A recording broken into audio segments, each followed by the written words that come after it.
Bien, seguimos con el tema del profetismo bíblico y hoy entramos al tema de los profetas de Israel no eran místicos en trance. Y debemos decir que, debo introducir el tema diciendo que una de las interrogantes más comunes que vienen a nuestra mente cuando pensamos en todo ese mundo del Antiguo Testamento es sobre la forma como los profetas realizaban su labor. Uno a veces se imagina cómo eran los profetas y creo que se equivoca uno al darle imágenes solo a los elementos más destacados o que resaltan relacionados con el vestuario u otra cosa del Antiguo Testamento, de los profetas. Por ejemplo, de Elías nos acordamos que estaba vestido de pelo de camello y tenía un cinto, pero a veces no reflexionamos en cómo era su labor. Entonces, cuando ya nos ocupamos de la labor profética, muy a menudo creemos que la profecía ocurría en medio de una atmósfera de alteración de la conciencia, en donde los elementos místicos gobernaban por encima de la realidad y la pérdida de control de los ministros era una constante para el pueblo de Israel. Sin embargo, debo decirles que esa es una idea que no viene de la escritura, sino de las culturas paganas en el Oriente Próximo y en general en las religiones ajenas a la fe revelada. Los profetas de Israel fueron uno de los oficios instituidos por el Señor que tenían como propósito corregir a los reyes y sacerdotes, pero al mismo tiempo llamar a la nación al arrepentimiento, aun cuando la mayor parte de los que escuchaban no recibían la amonestación divina. En este sentido, los videntes o navi eran actores de primer orden que armados únicamente con el mensaje divino y su voz, derribaron imperios, ganaron guerras, pero ante todo, guiaron al pueblo de Dios de vuelta hacia Él. Pero ¿cómo era esta experiencia de los profetas? ¿Tenía la profecía algún elemento de éxtasis? ¿Cómo se recibía la palabra del Señor? ¿De qué manera Dios les hablaba? ¿Cómo se entregaba este mensaje al pueblo? ¿Cuál era la forma de profetizar? Y finalmente, ¿cómo recibían los creyentes este mensaje de los profetas? Cada uno de estos interrogantes vamos a resolverlos en la presente exposición e iniciaremos hablando de la experiencia de los profetas de Israel. Bien, los profetas de Israel recibieron la revelación de la palabra de Dios y eso mismo que ellos recibieron transmitieron a los suyos, empezando de manera históricamente formal, digo históricamente formal, tendríamos que decir que hubo un inicio de esa labor profética con el llamado del joven Samuel. Esto no significa que antes no hubiera profetas ni que no hubiera profecía, sino que cuando llega Samuel hay una especie de institucionalización del oficio que va a estar relacionada o relacionado con la monarquía, también con la unción de los reyes, con la unción de los sacerdotes y otros profetas. Pero vamos a ocuparnos inicialmente de un texto que considero importante para hablar de todo esto. Primero de Samuel 3, 9 al 11.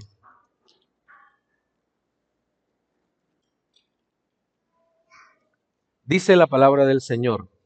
Y dijo Elí a Samuel, ve y acuéstate, y si te llamare dirás, habla Jehová, porque tu siervo oye. Así se fue Samuel y se acostó en su lugar. Y vino Jehová y se paró y llamó como las otras veces, Samuel, Samuel. Entonces Samuel dijo, habla, porque tu siervo oye. Y Jehová dijo a Samuel, he aquí, haré yo una cosa en Israel, que a quien la oyere le retiñirán ambos oídos. El Señor, después de un largo periodo en el cual no había hablado a la nación, ahora empezaría a hablar a través del profeta Samuel.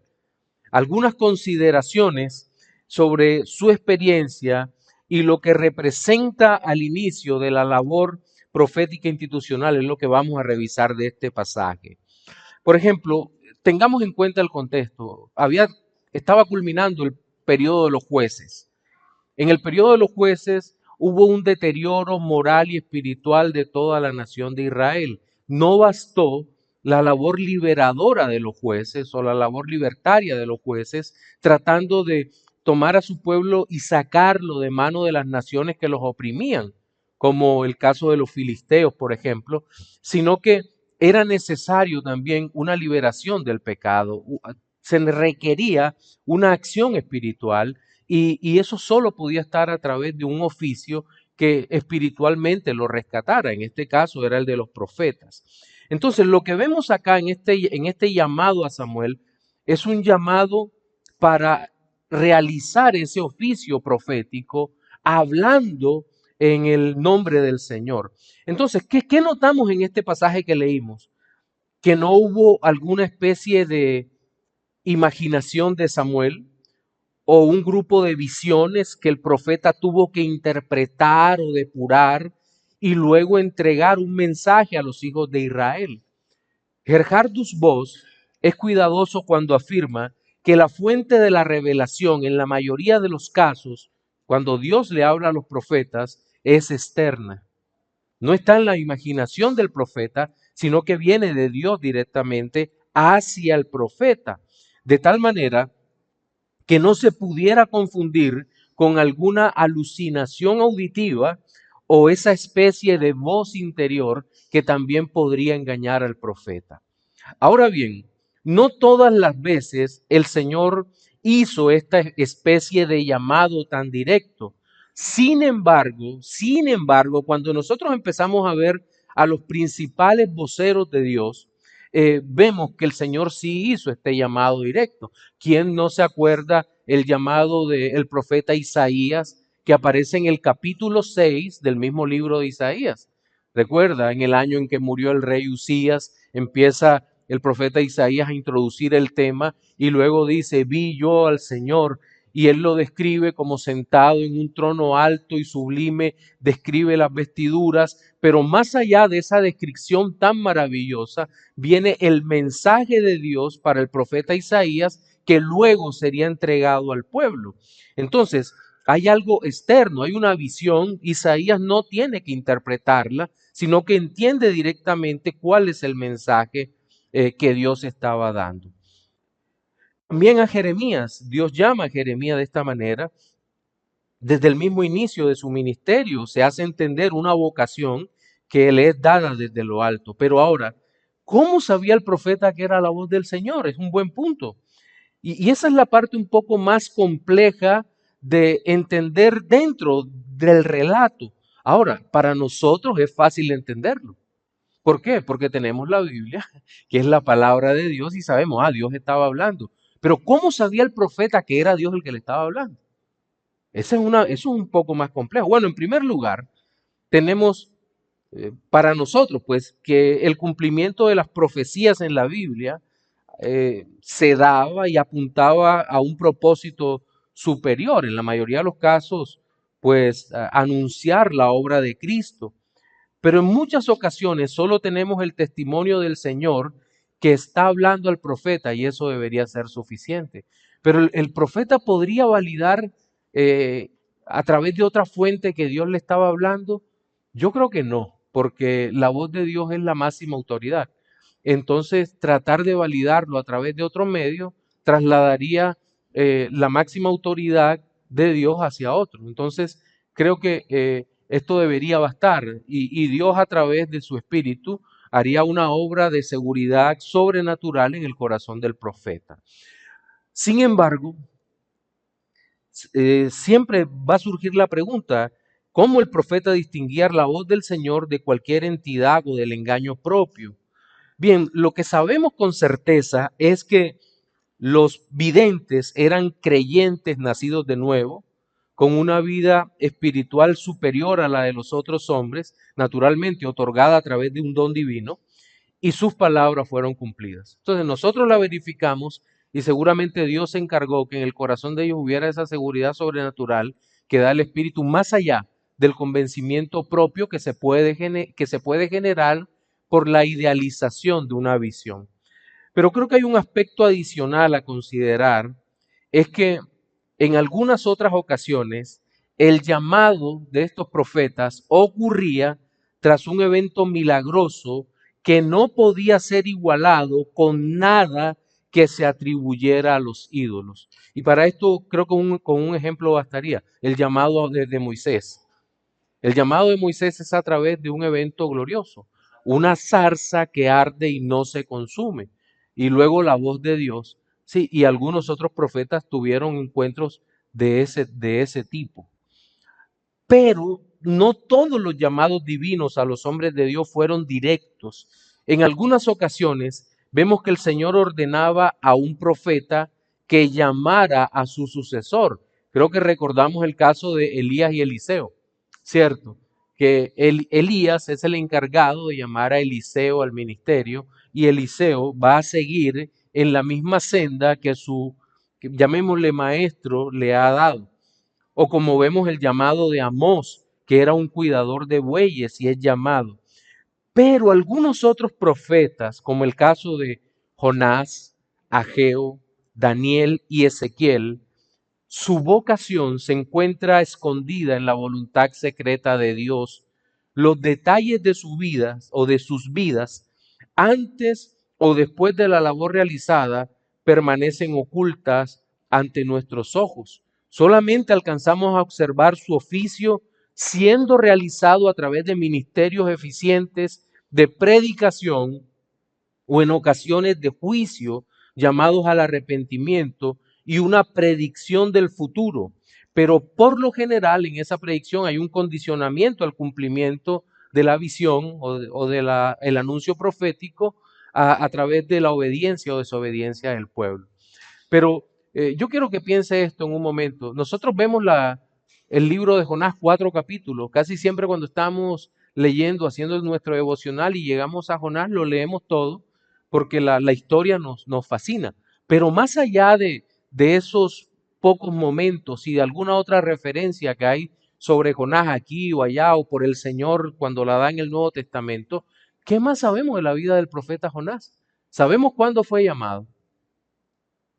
No, no sabemos. ¿Por qué? Porque para Dios lo importante era que el profeta dijese lo que tenía que decir y que nosotros me refiero a los hombres del tiempo y los de ahora, nosotros hoy, recibiéramos el mensaje divino. Pero en todo esto, ¿a dónde quiero llegar? Que no parece haber elementos de éxtasis, de fervor, que los sacaran de su conciencia en el llamado a servir que Dios les hace.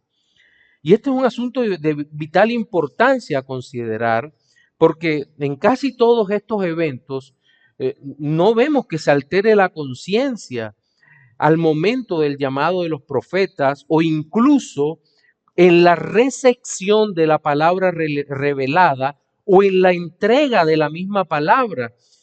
Pero para aclarar esto debemos en primer lugar definir qué es un éxtasis.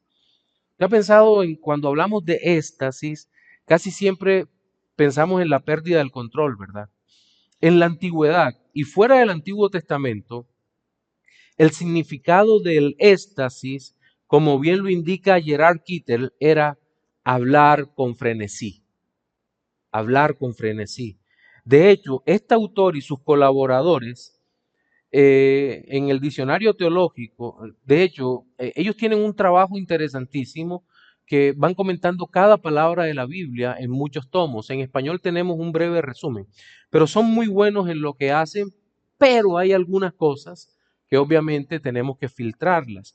Y ellos atribuyen ese hablar con frenesí, una especie de poder sobrenatural a Débora, a Samuel y a Natán. Les dicen, ellos tienen capacidad sobrehumana y alterada para realizar la profecía. Pero quiero disentir en esta parte de esta idea dado que la interpretación compromete la reflexión y el control que el profeta debía tener sobre las situaciones en las que él estaba. Y la labor del profeta era una labor polémica correctiva.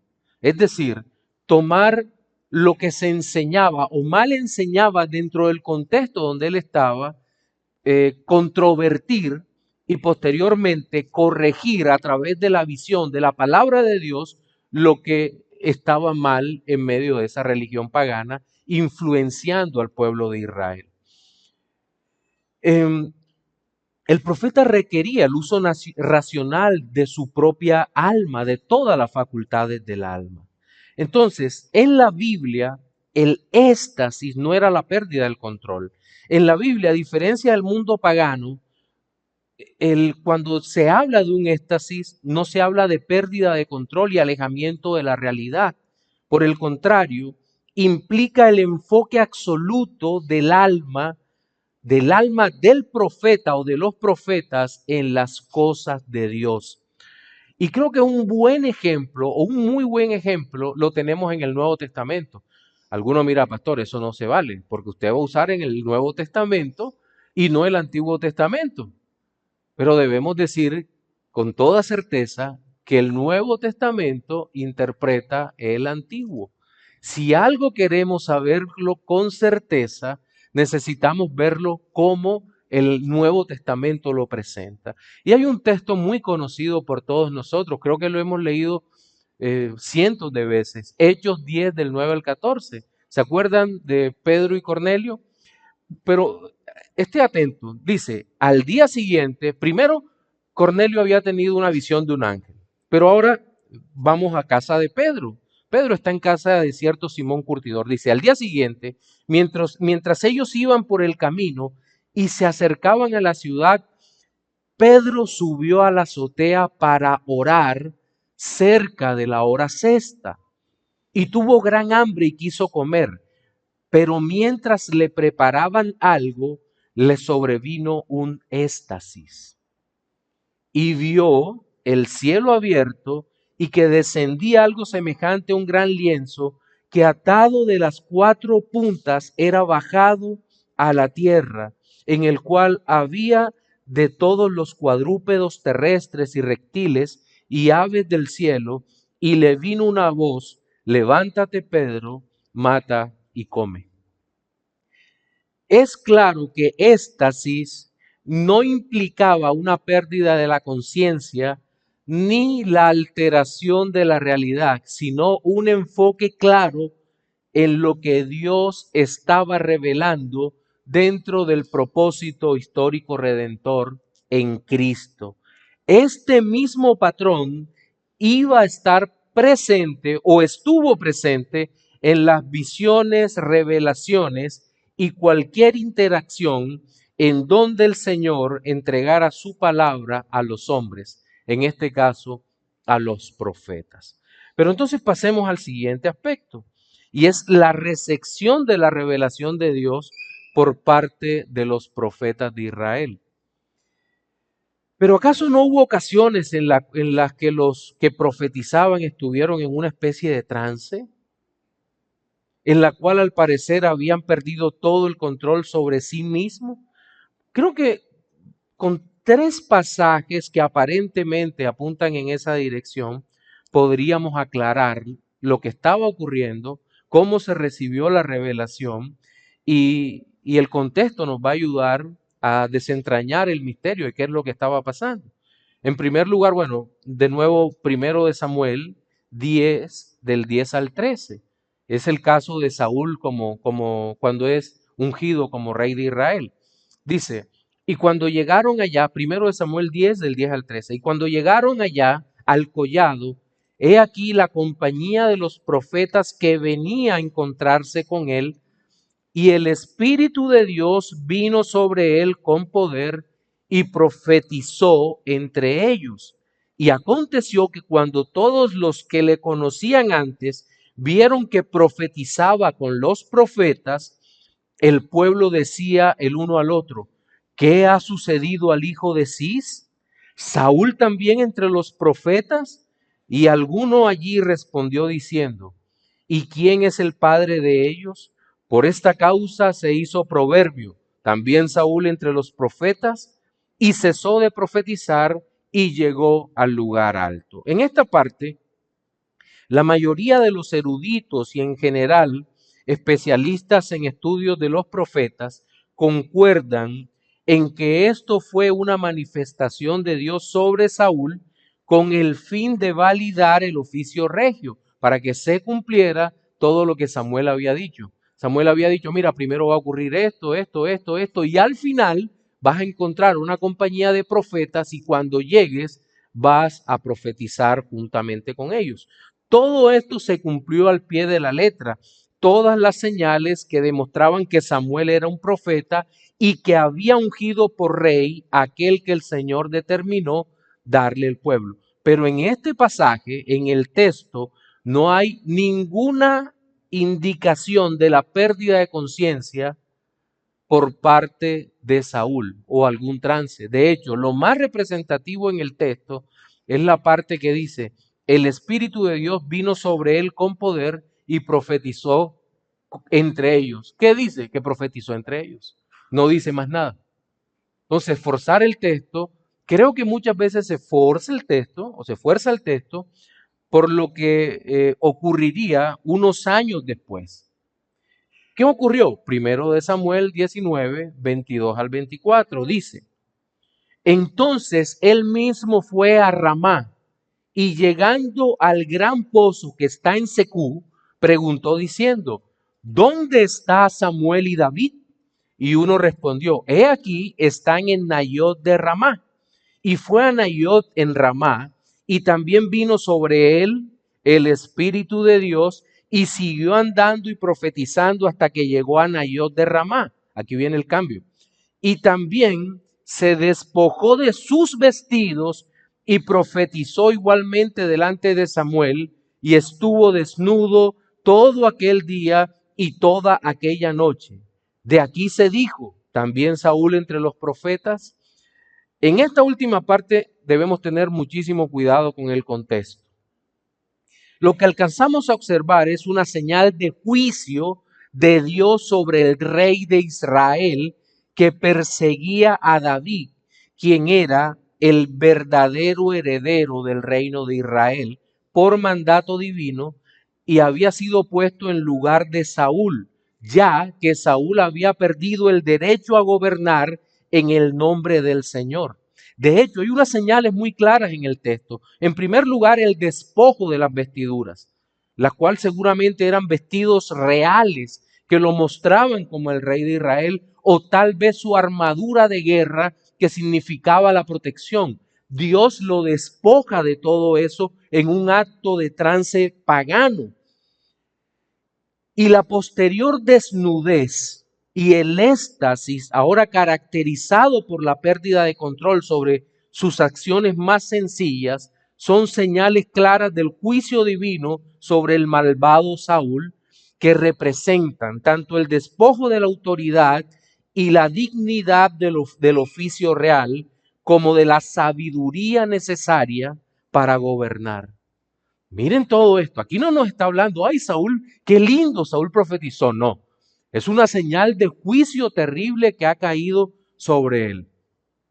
Pero veamos un tercer pasaje que también es usado con mucha frecuencia para decirnos que los profetas del Antiguo Testamento lo que hacían era una profecía ininteligible. Dice, y Eliseo dijo, Segundo de Reyes 3, 14 al 17. Segundo de Reyes 3, 14 al 17. Y Eliseo dijo, vive Jehová de los ejércitos, en cuya presencia estoy, que si no tuviese respeto al rostro de Josafat, rey de Judá, no te miraría a ti ni te viera. Mas ahora traedme un tañedor. Y mientras el tañedor tocaba, la mano de Jehová vino sobre Eliseo, quien dijo, así ha dicho Jehová, haced en este valle muchos estanques, porque Jehová ha dicho así, no veréis viento, ni veréis lluvia, pero este valle será lleno de agua y beberéis vosotros y vuestras bestias y vuestros ganados. Vamos por partes. En primer lugar, es cierto que la música produce algunas reacciones en el alma humana que no es fácil definir, aún más por las complejidades de los sentimientos. Porque cuando escuchamos música, ¿qué puede ocurrir en nuestra mente? Recuerdos, remembranzas, se pueden despertar pasiones, producir alegrías o generar tristezas. La música era usada con frecuencia en los cultos paganos para justamente lograr efectos en los participantes de estos eventos y así obtener lo que el líder quería alcanzar. Y si usted que está pensando que esto es muy parecido a lo que se hace hoy en día en muchísimas congregaciones alrededor del mundo, pues tiene razón. Esto es lo que ocurre. Si la música altera todo, usted va en su coche, va manejando en su auto y si lleva, por lo menos a mí me gusta el rock, y si llevo rock me toca cambiarlo, porque cuando me doy cuenta voy a una velocidad altísima, porque llevo el... Y uno se cree Maverick en todo eso, y mejor dicho, dele. No, te alteras. Y si usan, y las notas bajas, ¿qué producen las notas bajas? Producen tristeza profunda, la gente termina llorando. Eso ocurre en las congregaciones y después de eso viene una voz impostada. Dile al Señor que te sientes triste. ¡Ay, Señor! La gente no sabe si cortarse las venas o dejárselas largas, porque el tema es un tema complejísimo de las emociones que se producen en la música, que produce la música. Pero ¿qué está ocurriendo con Eliseo aquí? Sobre este pasaje comentan Kelly Deslis y mandó que se trajera un tañedor para concentrarse con la ayuda de la música. Él no pidió un grupo que tocara, no pidió un culto pagano, pidió un tañedor, una persona que tocara algo suave, para concentrarse con la ayuda de la música y separarse de las impresiones de su alrededor. Están en conflicto el rey de Judá, que es un rey piadoso, y al lado está el rey de Israel del norte, que es un rey pagano. Y caer en una especie de concentración por encima de lo normal para ver las cosas divinas. Fin de la cita. Pero creo que lo importante de la narración es que hay una diferenciación entre los profetas paganos, los cuales son mencionados en el contexto, y la profecía que Eliseo daría. Primero de Samuel 3:13 dice, Eliseo dijo al rey de Israel, ¿qué tengo yo contigo? Ve a los profetas de tu padre y a los profetas de tu madre. Y el rey de Israel le respondió, no, porque Jehová ha reunido a estos tres reyes para entregarlos en manos de los moabitas. Claramente el profeta del Señor se diferencia de los profetas paganos y aún el uso del tañedor y el trance aparente en el que entró no significó la ausencia de capacidad reflexiva, sino por el contrario, la revelación de la voluntad de Dios y la glorificación del Todopoderoso en su mensaje, promesa y resultado, como lo indica el versículo 15b y 16a, que dice, y mientras el tañedor tocaba, la mano de Jehová vino sobre Eliseo, quien dijo, la presencia de Dios es relacionada con un mensaje que se entiende. Quien dijo, así ha dicho Jehová. ¿Qué sucedió? Una manifestación de la realidad controlada por el Señor y la revelación de lo que era necesario hacer para ser liberados.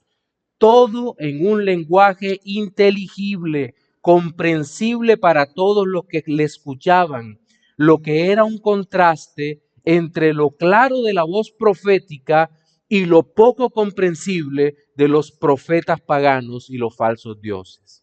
Pero hay un tercer aspecto. La entrega del mensaje profético corrobora el anuncio del mensaje comprensible para los hijos de Dios. Es decir, cómo lo recibía el pueblo. Leamos dos pasajes más que nos ayudarán a comprender la importancia de un mensaje entendible dado por los profetas. Isaías 44, 6 al 7 dice: Así dice Jehová, Rey de Israel, y su Redentor, Jehová de los ejércitos: yo soy el primero y yo soy el postrero, y fuera de mí no hay Dios. ¿Y quién proclamará lo venidero? Lo declarará y lo pondrá en orden delante de mí, como hago yo desde que establecí el pueblo antiguo. Anúncieles lo que viene y lo que está por venir. Pero también Primero de Reyes 17, 1 y 2 dicen: entonces Elías Tisbita, que era de los moradores de Galaad, dijo a Acab: vive Jehová, Dios de Israel, en cuya presencia estoy, que no habrá lluvia ni rocío en estos años, sino por mi palabra. Y vino a él palabra de Jehová. Ahora, una de las críticas más comunes de los que son estudiosos, observadores de la denominada profecía actual, es la forma como se entregan los mensajes hoy en día. ¿Cómo se entregan los mensajes hoy en día? Hay algo así como, bueno, es poco genuina, es muy fabricada en la entrega de palabra profética. Primero, irrumpen con una serie de movimientos no sincrónicos en donde el cuerpo parece estar sin orden e independiente del sujeto, para luego, casi de forma anárquica, lanzan un desafiante: así dice el Señor, el cual no puede ser contrariado aun cuando se esté exponiendo la palabra del Señor. No sobra advertir que esto rompe con el orden eclesiástico de tal manera que la semejanza de estas manifestaciones están más cerca de los cultos paganos que de la fe cristiana. Pero sigamos con la evaluación de estas presuntas profecías. Luego viene el mensaje, que lejos de ser claro, más bien parece algo así como un enigma dentro de una adivinanza, que poco o nada tienen que ver con la obra redentora de Cristo, o un llamado al arrepentimiento, o un llamado a un cambio en el camino. Y en lugar de esto, lo que tenemos son promesas de un futuro mejor en la tierra, el logro de objetivos de la vida y cualquier cosa que llene momentáneamente el alma irredenta. De hecho, alguna vez me decía un amigo que estando en un servicio de Navidad, se levantó un Ike profeta y dijo: jo, jo, jo, así te dice el Señor, feliz Navidad.